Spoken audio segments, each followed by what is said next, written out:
Welcome to EMS Ding Dong. This is part 2 of a conversation that we're having, saying how can we eradicate the wishy-washy metrics around ROI in the events industry. And we have some wonderfully esteemed guests here today. We have both Simon and Tim, which is going to be very confusing, I'm sure. I think we're going to have to say like Tim G and Tim D.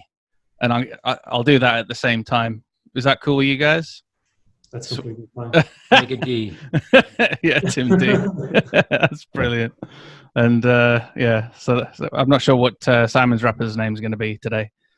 We'll just stick with Simon. We're all good. So, folks, if you didn't see last week's episode, in part 1, we actually had a conversation with Katie Draper around this very subject, and we were talking about how can we measure beyond just the number of people that showed up, etc. How can we measure the conversations, the engagement, and all of that good stuff as well. And we even talked about how email is not the only identifier of a human, nor is email the only element of that human's journey, because we have all sorts of areas like social media, etc. So we talked on that. I think we talked for about an hour. Is that right, Tim?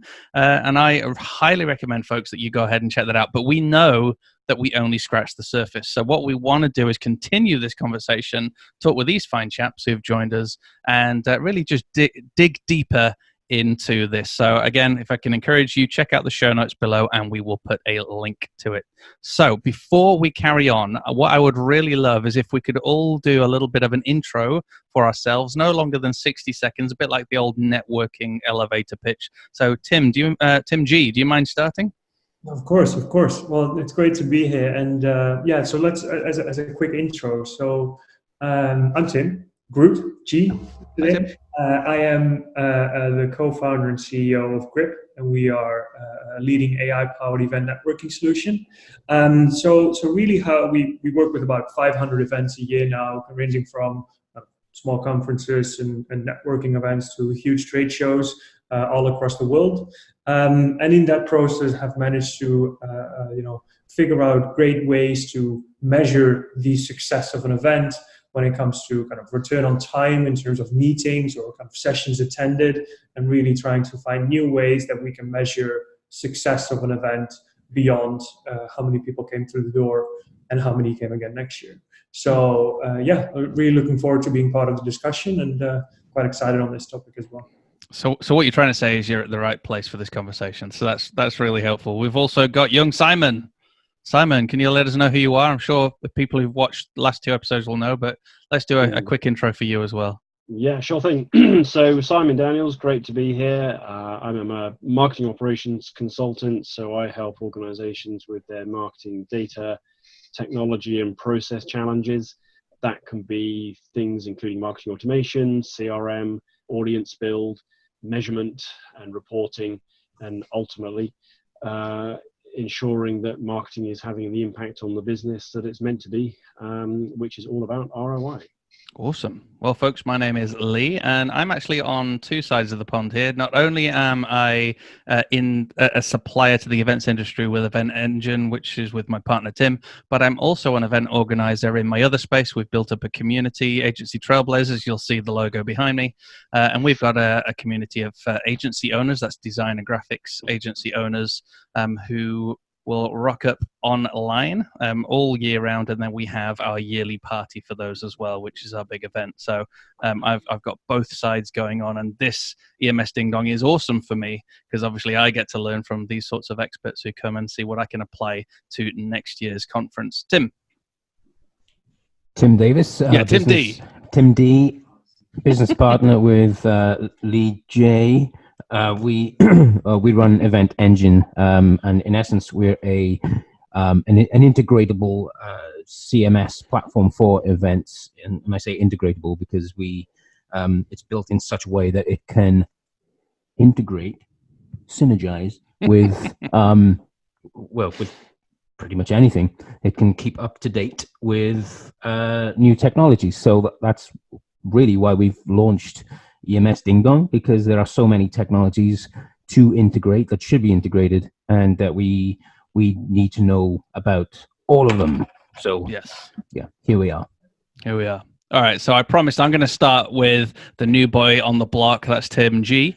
And Tim, so I ran an event this year. Just give you a quick bit of background. I've got a community online on Facebook. We have 3,000 design agencies who connect with us on a regular basis. We've got the content that we create through the podcast and the YouTube channel, and we've got a great, vibrant kind of energy and buzz, which is fantastic. I've also got that feedback loop from them because I understand what they're interested in, the sorts of conversations they're having, etc. So we did our first event a few months ago, Agency Transformation Live, and we filled the room with 100 agency owners from that community. People flew in from all around the world, and we had a great time.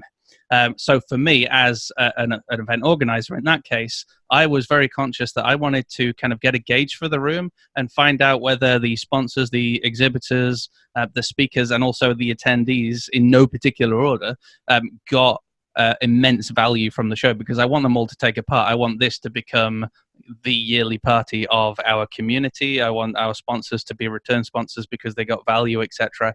And the only way I've really been able to measure all that is simply through conversations. I did a lot of work. We invested a lot of money. It was a successful event.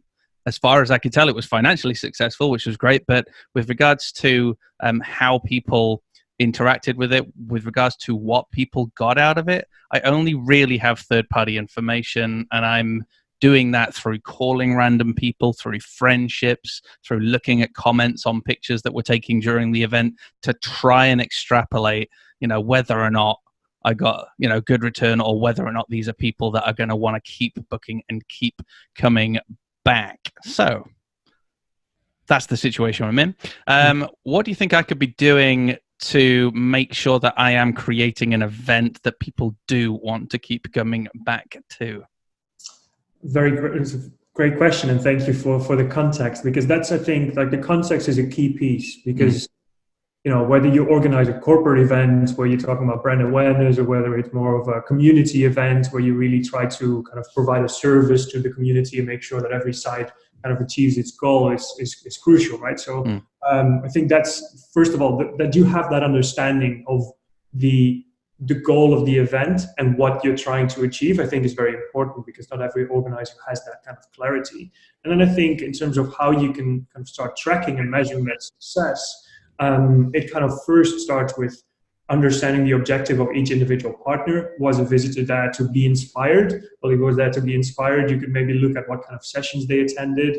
And of course, on a more high level, you could start seeing, which we do with some clients, is trying to see what is the engagement like from a particular group of visitors with particular sessions, right? You could start matching that and seeing, all right, can we see that they have attended the sessions that they said that they were interested in, or on the topics that they were interested in? So that would give you some context, and then people, at least in our platform, can rate those sessions as well. But on the other hand, if it's about meetings and networking, then it might be tracking that and making sure that you have a great overview of what kind of leads and contacts were established by each of your partners. And then again, also being able to rate those individual meetings, so actually, were those meetings that I facilitated, were they any good for those partners? Were they happy with them? What was the attendance rate, right, on those meetings? So those are some of the metrics that I think that can help you understand what is driving the rebooking and kind of ROI that I'm trying to provide to these different audiences. Yeah, Simon, in your experience where they've been putting on events and you've been getting people together, I know your background, you've been involved in quite a lot of conferences specifically, so people will be showing up to consume content and that. What were the conversations with the event organizers with regards to, and obviously there were multiple event organizers in your past positions as well, what were the sorts of conversations they would have to try and work out whether or not the event had been successful for both the partners involved, but also the people attending?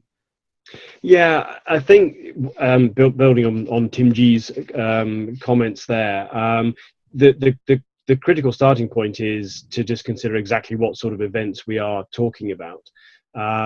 My most recent experience and how we came to know each other is through commercial conferences.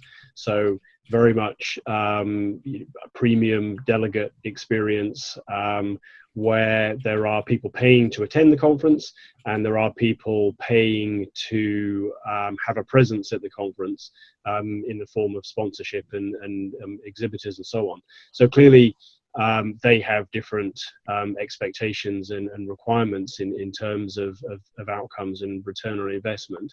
And so measuring those respectively is important. So from a delegate point of view, really, as you were saying, it's just about what was the experience and what were the outcomes, and that's about collecting feedback, having conversations, speaking to people at the conference as well as subsequently. And then from a sponsorship point of view, clearly it's a much more high touch situation anyway. There's usually only a relatively small number of sponsors, and so you can have those conversations and get that feedback, and understand the benefit. But then of course, in a commercial setting where the event itself is a profit generating undertaking, there is a return on investment consideration for the organisers themselves, just in terms of, was it successful, was it sufficiently well attended, etc. And so capturing all those aspects is also important. But at the end of the day, I think it's all about feedback. Yeah, I guess that's the critical question, isn't it? What sort of feedback? As Lee, you were talking about getting feedback from conversations. There's anecdotal feedback, which I think the events industry has relied on for since the dawn of events. People coming away with a sense of buzz and oh yeah, I can't, I'm definitely going to be back. And the sort of flurry of maybe activity with people chatting on social media right after, but then it dies down a bit. But then there's the feedback that we're seeing now, which is big fat label of data over the top of it. Tim G, you talked earlier about so for example, like measuring, let's say, brand awareness at a corporate event. Other than anecdotal, what sort of things are you aware of that could measure something, let's say, like that? I think it's a great question. I think actually, brand awareness is something that I think falls into a certain bucket that is definitely a lot more like difficult to track, right? It's very tacit. It's not very explicit of like what that means. So it often boils down to kind of, let's say there was a session by a particular company that had that as a goal. How well was that session attended? How many people saw their profile? Like we sometimes do things within the platform where we create different kind of exhibitor packages, like we're doing for Event Tech Live later this month, like next month. So then there might be sponsors that really are particularly focused on that. So we highlight them in a particular way on the platform. So then you can track that back in terms of how many profile views that they have. So like if you're purely talking about brand awareness, then those are some of the things. But I think it's important to link that to something that is kind of lower down the funnel. We do quite some stuff. For example, let's say we take a typical trade show. There is often a whole bunch of audiences, but the exhibitor is, out of 10 audiences, maybe only interested in meeting one or two of those groups. And I think that's actually a particular challenge that is important to understand, because while a trade show might be growing, the number of people visiting might be growing, the number of connections happening might be growing, it is sometimes not a good representation of the satisfaction of an exhibitor and the return on investment at all, because it might be the completely wrong audiences that are attending that. So being able to look at the particular meetings that exhibitors are having that are then being rated positively by them in the platform is a key part to understand. So you really need to kind of take it a level lower and look at the individual groups of people that I want to connect with each other to understand the real value that I'm generating and the real return on investment that is being generated for these groups. Tim, can I jump in, mate? Because you said the platform, and for me, I'm thinking here, okay, I can remember that there was a sponsor. Well, this happened several times in our event, but there was a sponsor who sponsored the event. He didn't necessarily get tons of signups. He got maybe 3 or 4, which, you know, is fair enough. Out of a room of 100, that's, I guess, pretty cool. And he also got the brand awareness, etc. But he also met another sponsor, and therefore did a partnership with them, and they've then gone on to sell all sorts of stuff online together, and they've kind of gone off in an exciting new direction. And I've only really found that out through you know, conversing with them and following them and seeing what's going on. But you did mention a platform. Are you talking about trying to track this using tech, as opposed to me, you know, scrambling around all the time, practically stalking everyone, trying to work out what's been going on since my event? Yeah, so I mean, yes, definitely. What I mean is that technology should and is capable of tracking that. So, for example, we do a lot of events where there is kind of startups and investors, and the assumption always was that startups want to meet with investors and investors want to meet with startups.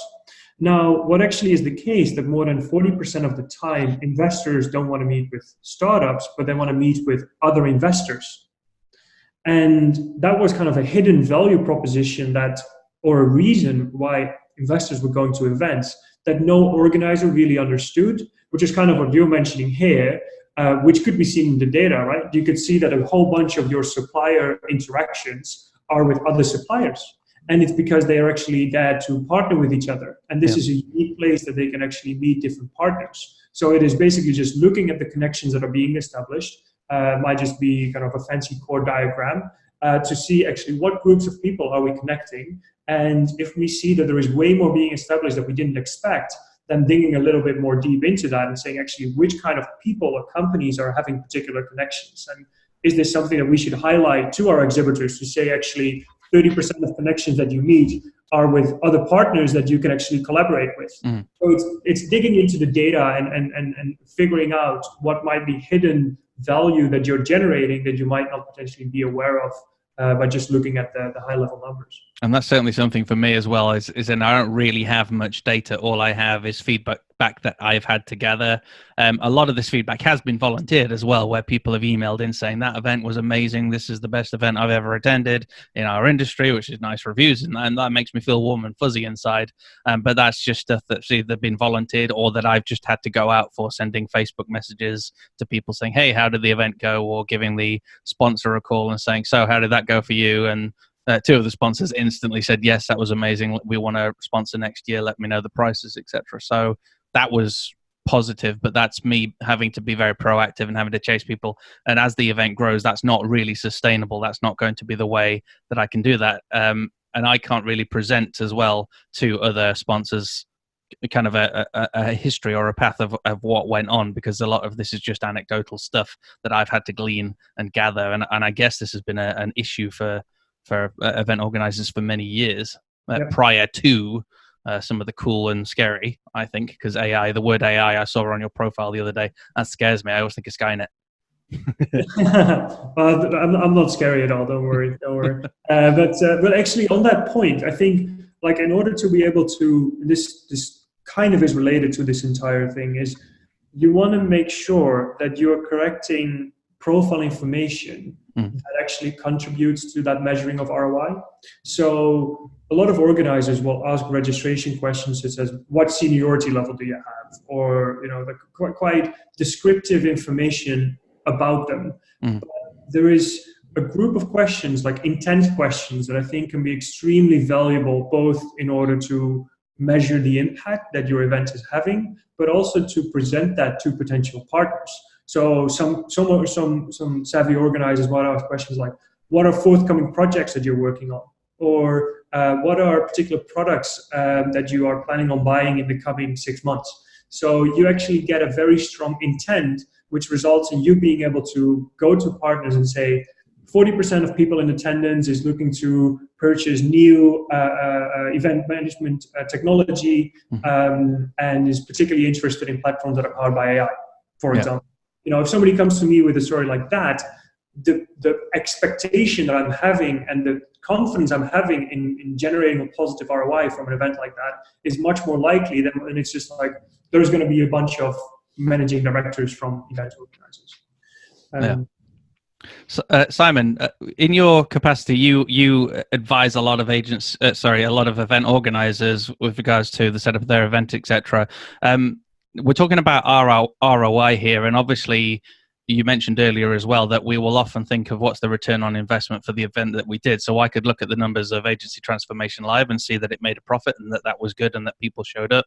I can also look as well and see that yes, it's good that we've already sold over 50% of the tickets on the day. So on the same day as the event, so we have all these. We've also sold another 20% of tickets. So I can look at these numbers and think this is really good. This is positive. I now only have 30, or I could make that 50 tickets more if I wish to, because I could reorganize the room for next year to fit more people in. So they're all metrics that I can understand. That's financial. Plus, I've not even sold all my sponsorship slots yet. Sorry. So I know that this is going to be in line for another good and profitable event. That is all good. However, with the event organizers that you're dealing with, what are the most important metrics? Do you find or even is there a shift towards trying to work out how we can measure the experience of the attendee and their return on investment, as well as the return on investment as the suppliers and exhibitors? Because I think I've just demonstrated that I know, without even looking at my numbers, how successful the event may or may not have been for me and my business. But I don't know what other event organizers might be doing with regards to all those other characters. Yeah, well, clearly, the event organizer should have a very firm grip on all of those metrics for their own business. That they would be hardly have a good understanding of what they're doing otherwise. Yeah. So what you're saying is I'm a good event organizer. Absolutely, oh, Simon, you are a true pro. Thank you, mate. Sorry, carry on. Yeah, in terms of the benefit and the outcome for delegates, clearly that is what feeds into a successful event for the organizer. If everybody goes away thinking, well, that was a waste of time, then you may have made a profit that time, but you're probably not going to make a profit next time. I think Tim D, you made the comment about social media, and that's certainly crucial. And there's plenty of ways of measuring sentiment and engagement and so on from that during and post event, and clearly encouraging that engagement. Not merely post, but pre, during, and post, I think is important. Mm-hmm. And is probably something that the event organizers actually should pay more attention to. I mean, the number of times, I go along to something and it's a struggle to find what the hashtag is to be, tweeting, for instance, in the run-up. Just seems ridiculous. It's like I'm trying to promote the event here, or trying to create some buzz, and I can't even figure out how to do that. So I think that's important. And talking about AI, there's probably room and an application for artificial intelligence in that sentiment analysis and so on to gauge that, and different sessions and so on. And that can be turned back, I think, into quantitative data. And then, depending exactly on the scale of the event and whether you've got things like badge scanning or lead collection, then potentially that is another source of data. Clearly, there are some privacy and kind of compliancy considerations, but I'm not talking about really doing anything at a personally identifiable level.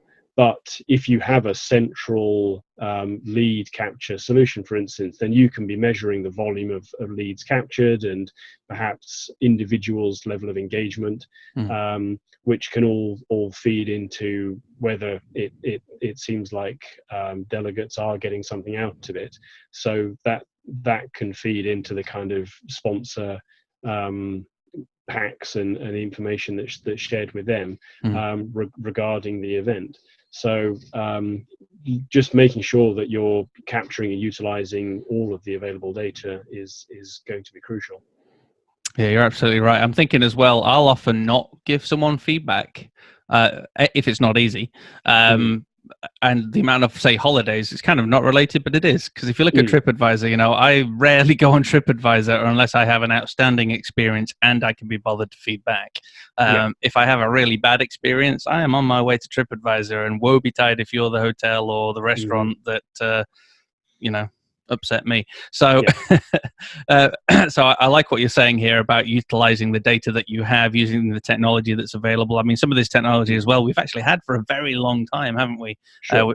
You know, as well, which is great. It's just perhaps you know, not being used because, again, as event organizers, or for my experience as well, I've tended to focus on, you know, what I've achieved in my money, but then often wondered how how people in the who actually attended or took part in the event actually connected and engaged with it. Now, one of the things for me is I've kind of done things the other way around. A lot of event organizers I know will tend to create the event and then build the community, and that'll take an awful long time. So you'll have a small event and the event will get bigger and bigger. I guess this is a question open to the room. Anyone can jump in at this point. For me, what we've done is we've instead created a large community through social media, through the podcast, etc. And we've grown this huge community, and they've been, I didn't realize, but dying for a get together for ages, for years. In fact, people had messaged years ago saying, you know, let's do a get together, etc. So there is obviously great power in building a community beyond just the event. And yet I know event organizers at the same time can be nervous about social media and losing almost people to other events, or having competitors kind of weasel their way into these communities, etc. So I guess this question is open to the community. What are your experiences with the impact of kind of taking an event beyond an event and making sure it is something that is more online based and more community based all year round? I can see Tim smirking at the bottom. I feel like he's got something to say already. Tim Groot, that is. Tim G. Yeah, so Tim G actually called me about this and was like, okay. He was walking with his dog, and I need to ask you something. How do you look at community? And it was a beautiful conversation, Tim. Yeah, it was. And sorry, who was talking, the dog or Tim? Sorry. I think it was Tim, although I'm never really sure. But really, I think that there's a couple of things that go into this. First of all, if you want to do this successfully, you have to start with the community first. I think it's very tough to have an event and then kind of bolt a community onto it. It's very tricky to do that. I think that the ones that have been able to do that successfully have started out with the community, and then there is a natural need. There has always been a latent need to meet up, and then once you organize that event, you kind of make that explicit. And then I think the most important thing, if you want to keep the community going, is that there is something that keeps people engaged. So if you have a kind of a product-led event, then you need to make sure that there is constantly new products available. If you have a event that is more kind of content-led, then there needs to be new content available. And so therefore you have traditionally a lot of course media outlets and news outlets that then organize, especially industry-specific ones, and then also organize an event associated with that, because they naturally had a strong engagement with their readers, right? But you need to have something that keeps these people coming back and make sure that you have something to fuel that community. Because if you don't have that, if you don't have this thing that keeps them coming back, it's very tough to keep that community alive. So actually the best kind of online communities you might not necessarily think of as communities. Stack Overflow, GitHub, those kind of websites, AngelList, they are very strong communities because they provided an online service first. They were an online community, and now it would be very, very easy for them to add an event on top of that. Doing it the other way around is extremely tough, but you need to make sure that if you want to do that, that you have something that keeps people coming back consistently. I have a friend who launched an event about a year or so ago with absolutely no community, and the way they managed to do it, so it's kind of like a fast track, and I don't know if this is kind of a top tip for anyone or if people are probably already doing this and I'm just slow to the game, but one of the ways they did it was they had they had years and years of expertise in what they provided and taught. They wanted to be able to sell people masterclasses and courses, and for people to get credits towards, I think it's CIPD or something. I can't remember. There's some sort of credit system that people go for.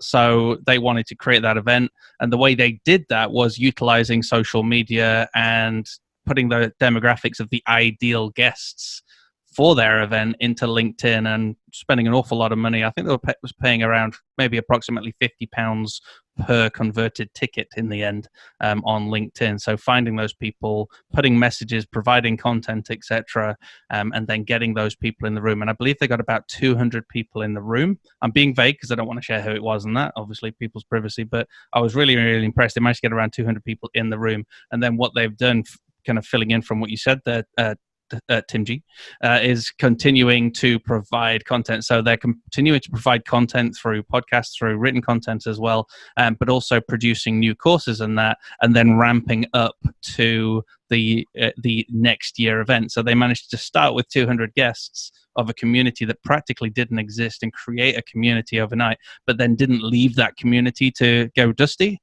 as it were, but then said, right, we're all together, we've all met, we've just had an amazing time, let's keep this going. And they've continued to keep that going over the last year so that they can kick off with another event. So, it's quite a fast track. I guess it's an expensive way to get people together, but I think it does highlight your point really well about the importance of what can we now do to keep this momentum alive for the next year, because, life happens, doesn't it? We all forget the emotions and the excitement that we had, and all the connections that we may have made at an event, all kind of fizzle out unless we've got something that can just keep those going. In fact, that was one of the cool things about our event. There was lots of tears all the time, because we'd all known each other for like 3 or 4 years online through social media as well. So Tim was there as well. He saw me crying on stage multiple times. It was highly embarrassing. I felt very uncomfortable. Well, sorry. Yeah, I think like what you mentioned around the connecting of the people on site once they're there, I think is hugely important. And I think a lot of organizers, they for example, I have one of my now best friends here in London. I met her at a tech event in 2016 through where our app was used. And I was just, using it there, and we met up at a coffee, and we're still friends 3 years later. And I think that is actually what keeps the event alive. So I think these kind of connections that people make that last for a very, very long time, I will always have a positive experience, and I've gone back to that event because that one connection has a huge impact on it's a friendship, right? And you have that friendship for a very long time. Yeah. And I think that's actually one way that kind of, to counter your point of you forget about an event. Yes, you forget about an event, but you don't forget about the people that you've met there. That's really true. Yeah, and I think that's actually how events always kind of stick around, and why they are currently attracting so much PE investments and all of that, because there's such a strong brand. Because you kind of associate some crucial connections that you've made in your professional life with an event, and therefore you'll always have a positive memory in your mind on that. So they're very strong long-term brands that have a natural pull to people to come back to, and it needs to be pretty bad for people to kind of change that opinion overnight. If something has had a positive rebooking rate and so forth for the last 10 years, then something structurally in the market needs to change for that event to disappear, as we've seen in fashion, for example, right? The entire value chain has changed, and therefore the entire event experience has changed. So I think that's some of the things that you can't account for, but normally events should stay there for a long term if they continue on delivering value and create those positive moments between people. Yeah, that's a key point there, isn't it? Like the what you've just been talking about there is stuff that's crucial and very, very beneficial, has masses of value, but how that can't show up on a spreadsheet. Rebooks can. But the relationship that was formed in 2016 and has become a very valuable relationship 3 years later, that can't be measured in some fandangled spreadsheet that says therefore we should keep doing this, and more of the same? Or I correct think me. NPS continues to be a very, very good metric. So I think Explory has put out some great research on NPS and the impact that it has, and what different parts of the event experience have, and what their impact is on NPS. So, for example, if you would have asked me for that event what my NPS is, well, I mean, I would recommend everybody to go there. So I think that's still a very good way post-event to track the quality of the event, not just in an ROI, but a bit more general for both attendees and exhibitors, is an NPS score. I think continues to be a very great metric. And if the question is asked correctly, and of course non-biased, I think that there is a lot of value that can be generated from that. Just building on the points about community existing or not. I mean, fundamentally, I would agree that there does need to be a community, but not necessarily an organised one. Certainly, when I was at Hanson Wade, really a large part of the business model there, and to a certain extent the business model with commercial conferences, is to identify that latent community, like you were saying, Lee, where there is a group of people that would love to go along and hear people talking about their topic, meet other people in that same subject area, and just haven't had the opportunity to do that. So sometimes there's the opportunity to pull that together, and sometimes it is a much more organized thing. There could be a group on LinkedIn or social media interactions that are taking place online, and it's a matter of bringing it together in person. So that's certainly a characteristic that any event organizer is looking to find. And then, in terms of keeping that going, absolutely, content is the thing, and clearly, the 365 event is the kind of holy grail to keep it going year round, and it is tough because it takes a lot of content or a lot of engagement. I mean, unless there's truly new stuff to be talking about and a genuine desire for interaction, it can be difficult to keep it going from one year to the next. So it does take effort. It's not something that's likely just to happen by itself. But the return on that is almost exponential. I think it's much more than the sum of its parts, or just a simple multiple. It becomes really profoundly valuable to everyone involved. I think I don't know.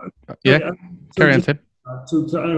I don't think every organizer should have a 365 community, because I actually think that in some ways it's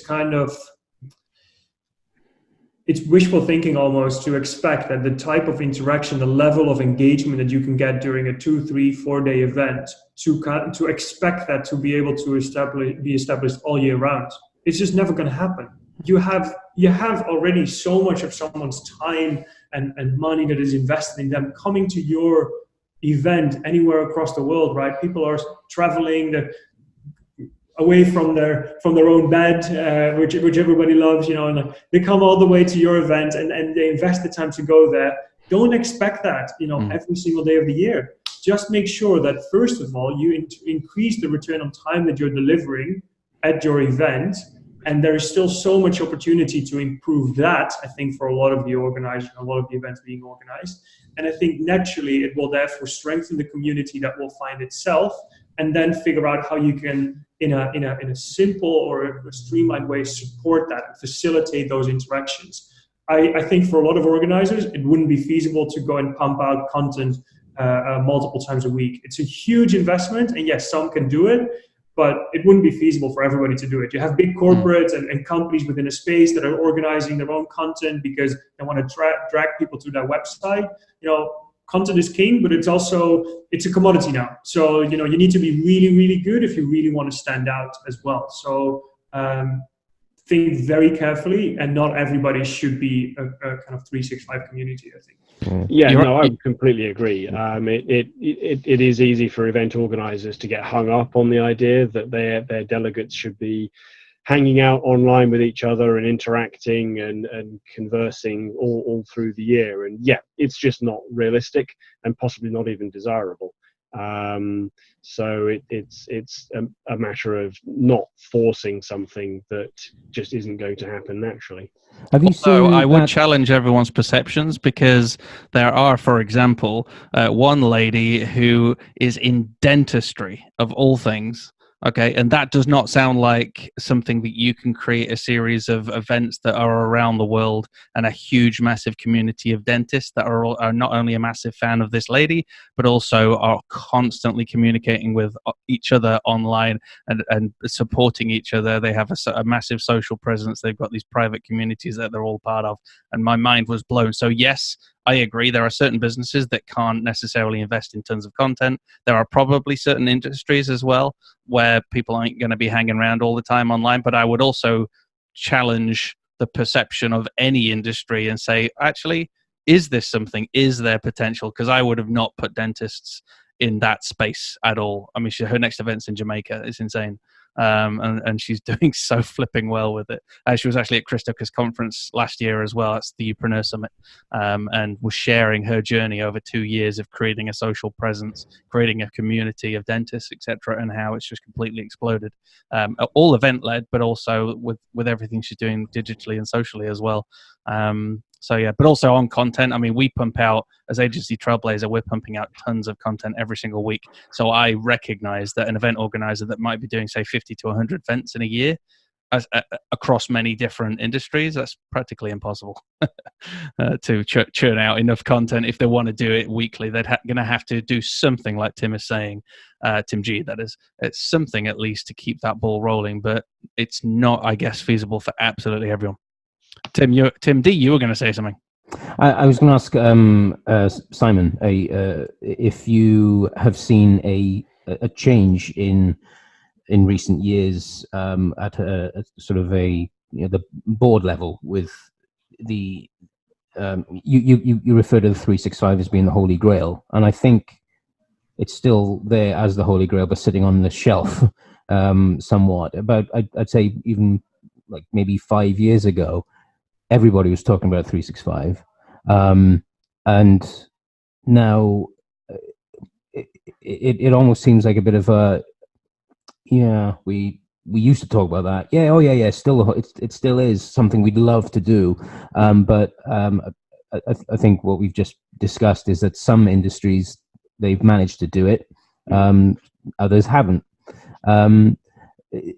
What's I don't sit on board level meetings, with the organisers. But well, either Simon or Tim, have you seen a sort of shift in almost what's talked about, in the objective meetings? Well,